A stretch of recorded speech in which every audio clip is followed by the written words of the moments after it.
and welcome to my 3-minute video. These videos are really intended to do two things. One is to increase your self-confidence and also prepare you and help you succeed in the commercial world. So welcome to this session.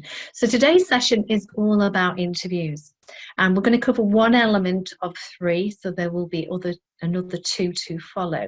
And the first one is about preparation. It is so important for you to be prepared for that interview. So in my career, I've had several interviews and for really good top positions, and I've succeeded because I've done the preparation.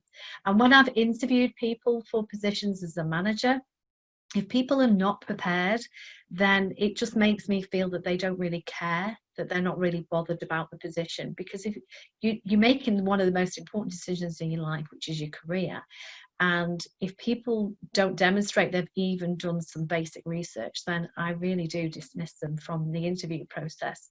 So remember that it's really important to do that preparation. So what should you do? So the first thing you should do, everybody, is you should go onto the website, find out what they do, who do they sell to, some of the top news in terms of via social media, what might be their growth plans. So, there's usually a lot of information that is held on the website. So gather that information and get a feel for what that company is like. And then you need to work out how are you going to respond to 3 key questions that they may ask you. And they may ask you these questions, or they may not, or can spin it round in a different way. But if you prepared yourself with these 3 main questions, then you will have that confidence to go for the interview. So one of the first things you need to do is they may say to you, what do you know about the company? And the first thing you're going to think of is, I've done all this research. And you just want to tell them all, or you just go completely blank because it's just you've got all this information in your head.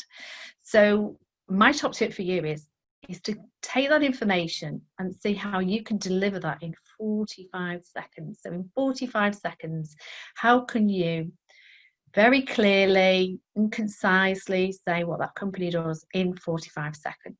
That will blow them away. So expecting you to either say nothing or just completely waffle on. The second point is you need to decide and be able to say, why are you different? So one of the things they may say is, why should we recruit you when we've got all these applicants coming for this position? So you've got to be ready with why you're different. What is it that you have that you feel that they could benefit from and that sets you apart from the other candidates that are going for the position? And the third one, which is important, is they may say, what skills and experience do you have for this role? And we all know that sometimes you don't have these skills and experiences. So if you don't have them, don't worry, just see how you can link or relate to those skills and experiences. So if it says, we want someone who's a team worker and you've done team sports or you've worked on projects with people, then make sure that you can tell a story about that and you can talk about that. And if you don't have the skills and experience, I've always been a really firm believer that everybody deserves a chance. And my little phrase is, if you've got a backpack of desire, I can work on you. I can help you be successful. And I would much prefer to have somebody who was just so full of that passion and desire for the position, so wanted to be successful, than somebody who is a lot more experienced that doesn't have that drive within them. So don't lose heart if you don't have that skills and experience, because people can see something in you and think, I'm going to take a bit of a chance, but I really think it's worth it. And as you get to know me, I'll tell you about a story where that totally applied to me and I really landed an amazing job. So good luck with that, guys, and get your preparation sorted and get that job. All right, guys, see you next week. Take care.